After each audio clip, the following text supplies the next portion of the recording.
नमस्कार दोस्तों, आज इस वीडियो में मैं आप लोगों को ईओटी ओवरहेड क्रेन में जो आपका रेजिस्टेंस बॉक्स रहता है और आपका रिवर्स और फॉरवर्ड का कॉन्टैक्टर रहता है, रिले रहता है, एमसीसी भी लगा हुआ रहता है और रेजिस्टेंस के लिए आपका कॉन्टैक्टर भी लगा हुआ रहता है।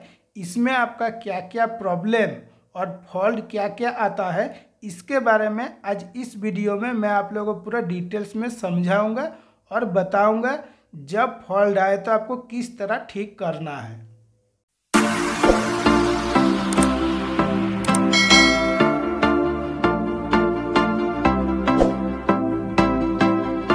दोस्तों, सबसे पहले फेज पे क्या क्या प्रॉब्लम आता है वो जान लेते हैं।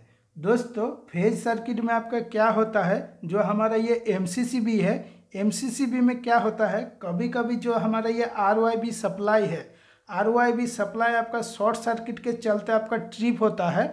तो ट्रिप जब आपका हो जाएगा तो सबसे पहले आपको चेक करना है कि आखिर एमसीसीबी क्यों ट्रिप हुआ, क्या प्रॉब्लम हुआ जो हमारा एमसीसीबी ट्रिप हुआ।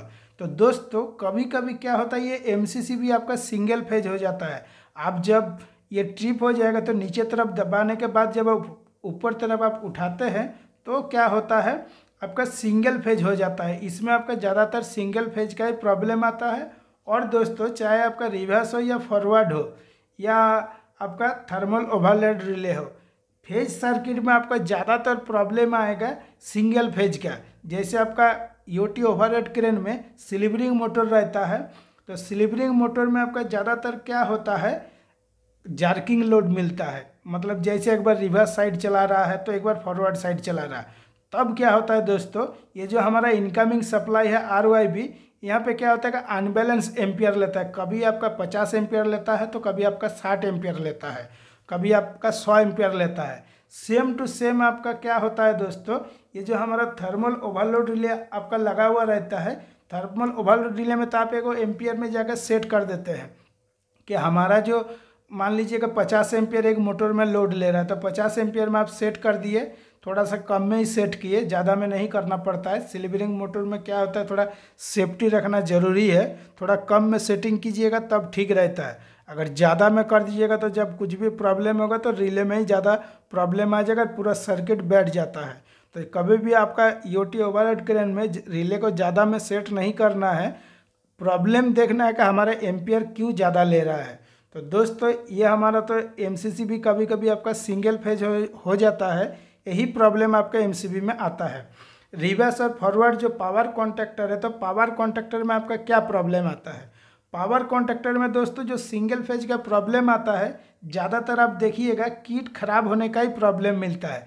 जैसे आपका आरओआईबी तीनों फेज के लिए आपका 3 गो किट लगा हुआ है, कभी कभी दोस्तों क्या होता है, जैसे आपका ये 2 गो किट टच होगा और बीच वाला किट टच नहीं हो रहा है।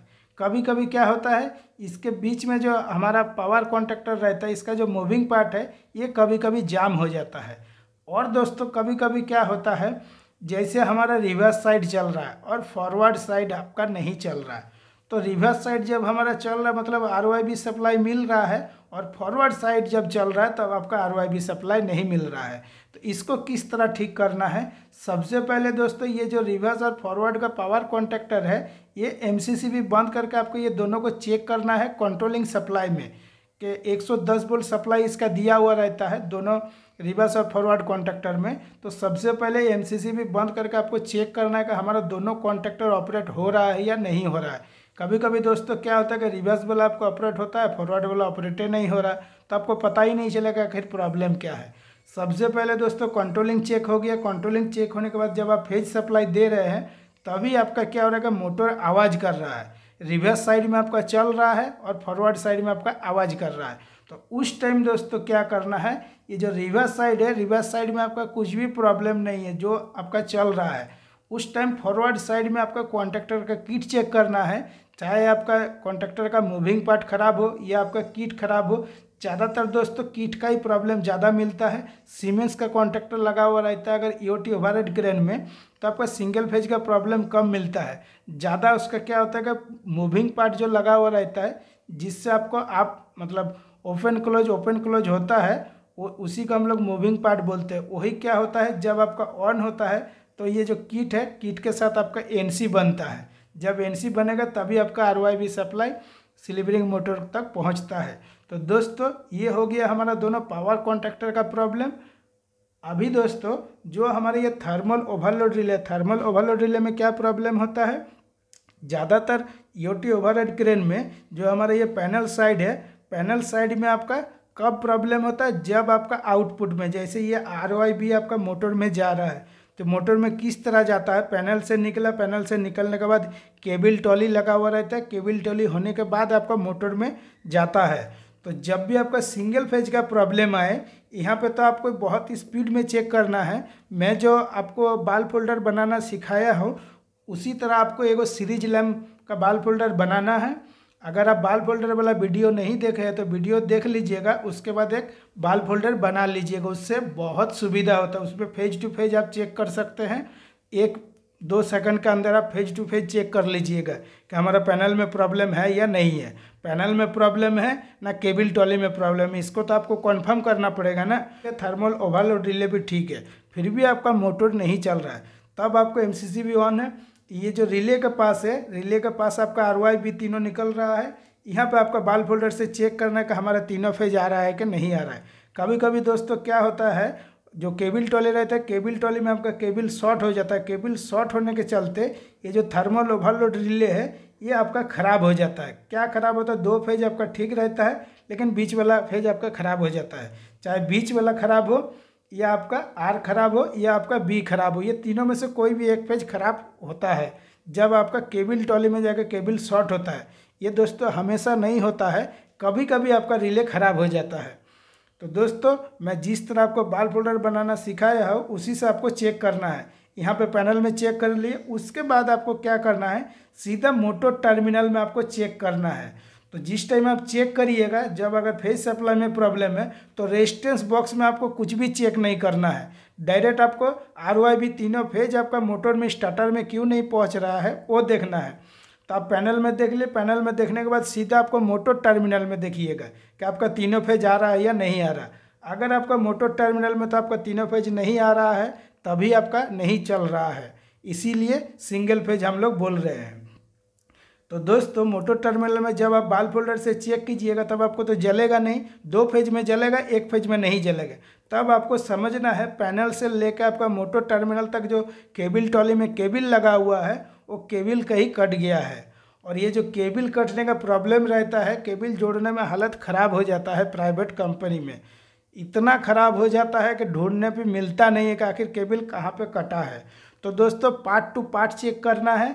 ईओटी ओवरहेड क्रेन में आपका इस मतलब पार्ट टू पार्ट दिया हुआ रहता है, जेबी बॉक्स लगा हुआ रहता है। जैसे पैनल में से हमारा आरओआईबी निकला, फास्ट में एक जो आपका एलटी का गडर रहता है, एलटी के गडर में एक जेबी बॉक्स दिया हुआ रहता है।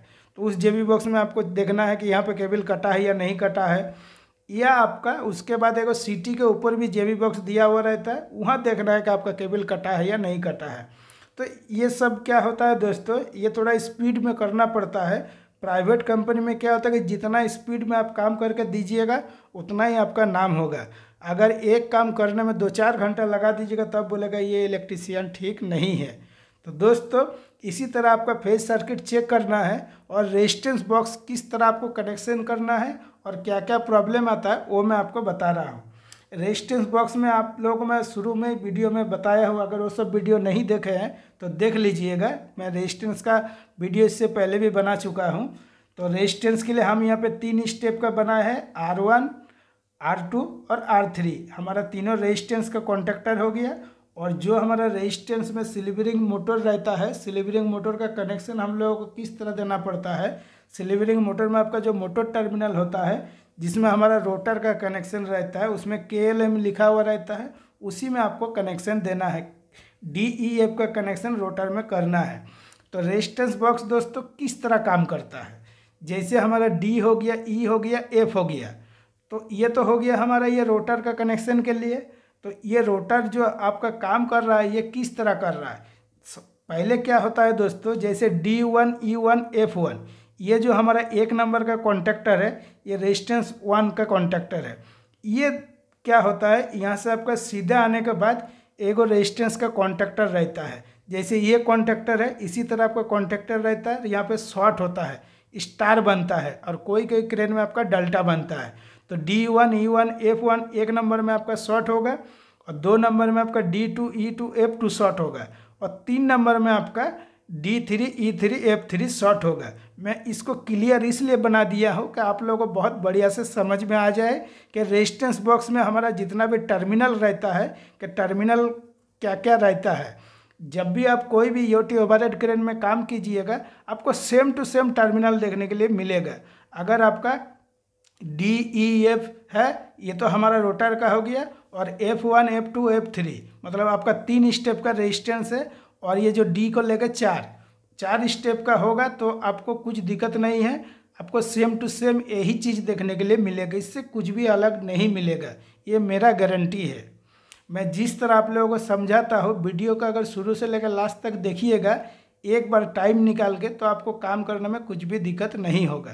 तो दोस्तों रेजिस्टेंस 1 रेजिस्टेंस 2 रेजिस्टेंस 3 हमारा रेजिस्टेंस बॉक्स से आया। रेजिस्टेंस बॉक्स में आने के बाद आपका तीनों कॉन्टेक्टर में आपका कनेक्शन हो गया। किस तरह कनेक्शन होता है दोस्तों, जैसे D1 है, D1 हमारा R है और E1 हमारा Y है और F1 B है। इस पर भी RYB करके केबल आप लगा सकते हैं। अगर RYB नहीं है केबल तो आप डायरेक्ट भी कोई भी केबल आप 3 को लगा सकते हैं। तीनों केबल रेजिस्टेंस बॉक्स में लाने के बाद कॉन्टेक्टर के थ्रू आपको शॉर्ट करना है, चाहे आपका स्टार करना पड़े या डेल्टा करना पड़े। जब हमारा 1 नंबर रेजिस्टेंस का कॉन्टेक्टर ऑन होगा मतलब आपका ये सीधा पोर्शन आपका शॉर्ट होगा, मतलब स्टार बनेगा।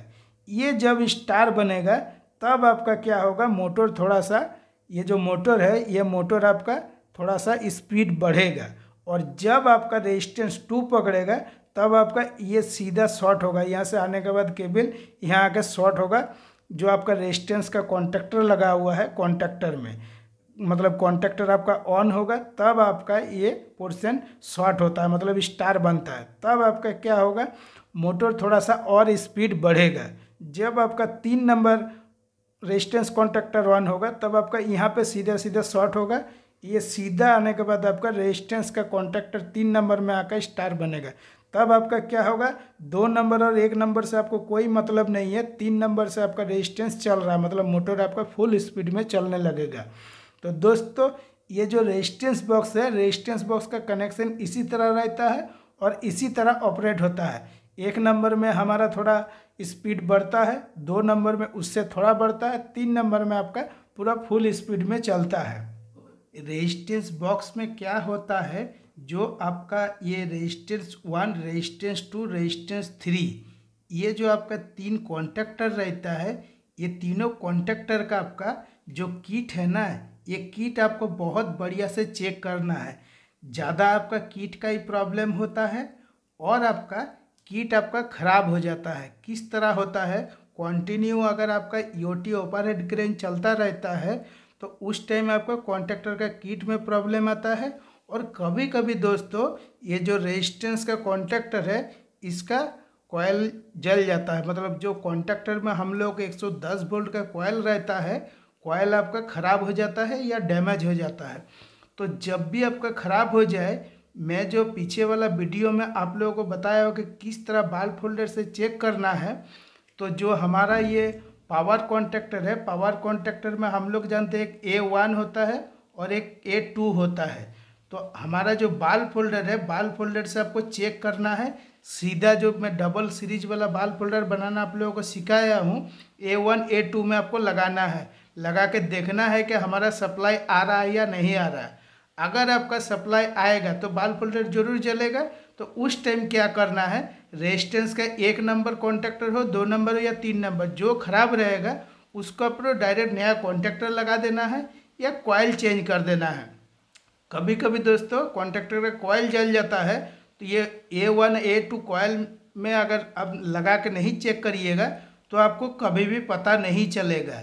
इसलिए पता नहीं चलेगा, सबसे पहले तो आपको कॉन्फर्म करना है कि हमारा कॉइल में सप्लाई आ रहा है या नहीं आ रहा है। तो A1 और A2 में आपको चेक करना है कि हमारा सप्लाई आ रहा है या नहीं आ रहा है। सप्लाई आएगा तभी आपका कॉन्टेक्टर का कॉइल चेंज करना है या आपको नया कॉन्टेक्टर लगाना है। दोस्तों रेजिस्टेंस बॉक्स में हमारा क्या प्रॉब्लम आता है, रेजिस्टेंस बॉक्स में हमारा जो ये वायर है, ये वायर क्या होता है कि कभी कभी कट जाता है।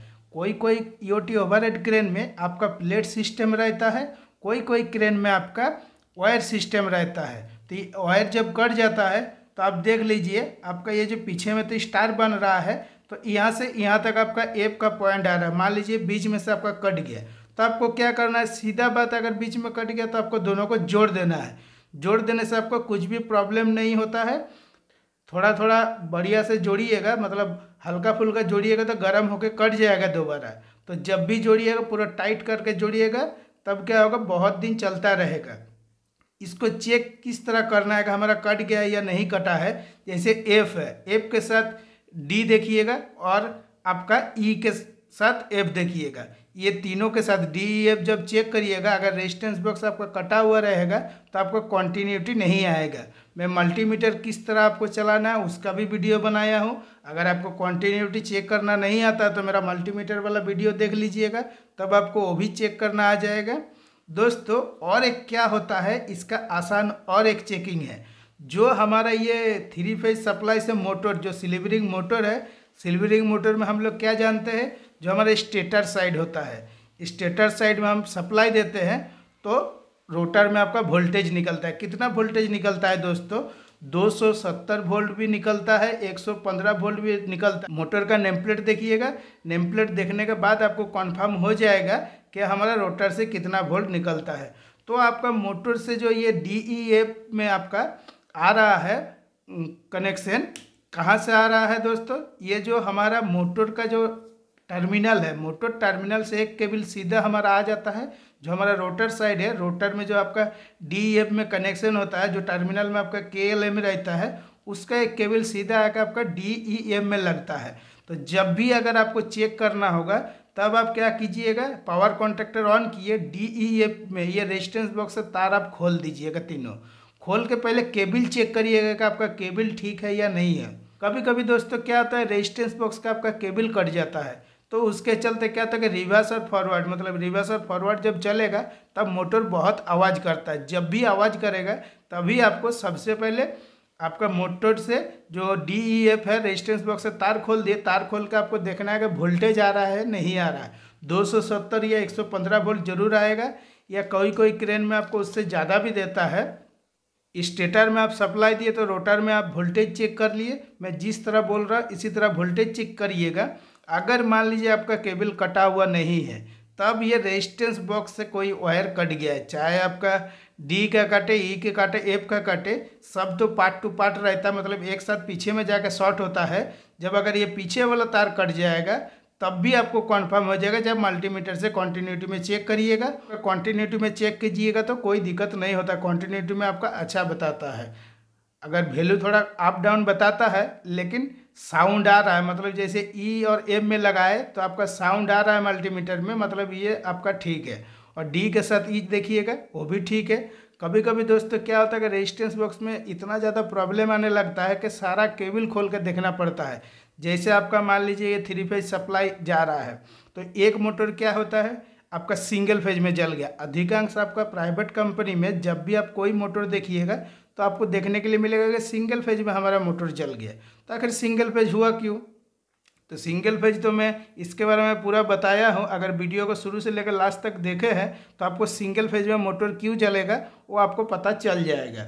रेजिस्टेंस बॉक्स में दोस्तों क्या होता है, DEF में आपका रोटर का कनेक्शन रहता है।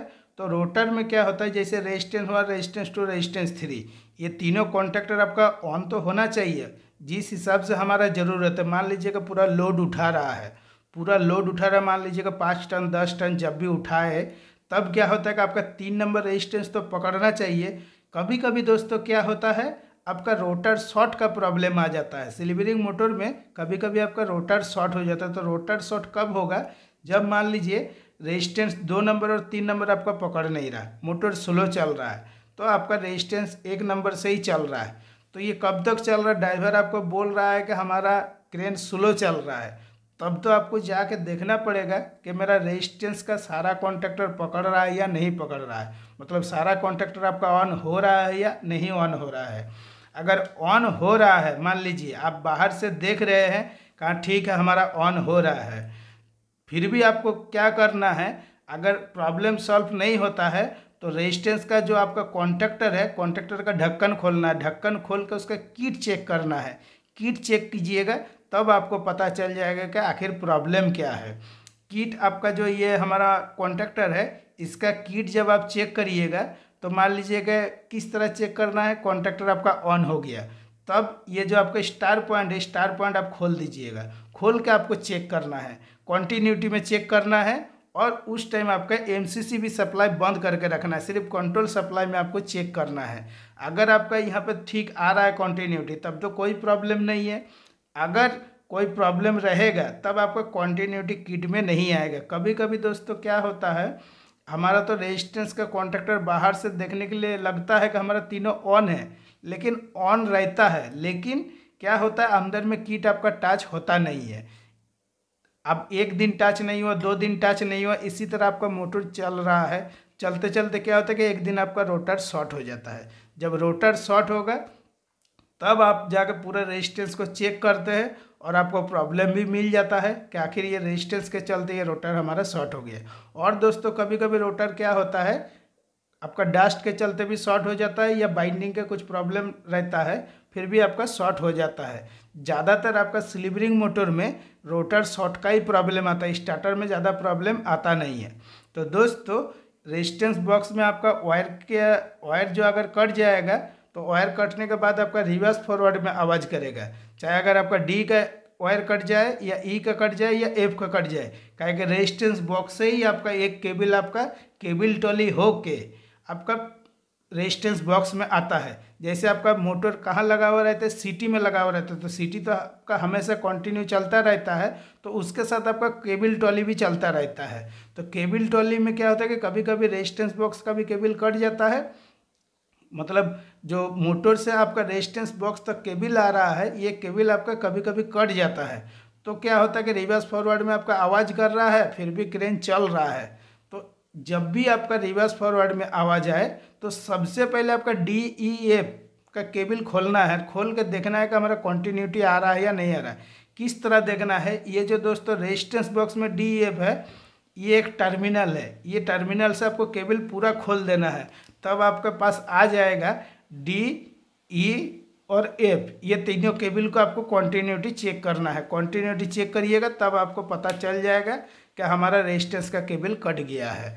इसी तरह दोस्तों चेक करना है, अगर आप लोगों को और कुछ प्रॉब्लम है, या और रेजिस्टेंस बॉक्स के बारे में आप लोगों को और कुछ ज़्यादा जानना है, या फेज सर्किट के बारे में ज़्यादा कुछ जानना है, तो कमेंट करके हमको बताइएगा।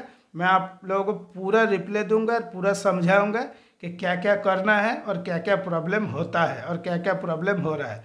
तो दोस्तों आज के वीडियो के लिए इतना ही। अगर वीडियो अच्छा लगा है तो लाइक शेयर कमेंट कीजिएगा, और वीडियो देखने के लिए आप लोगों को बहुत बहुत धन्यवाद।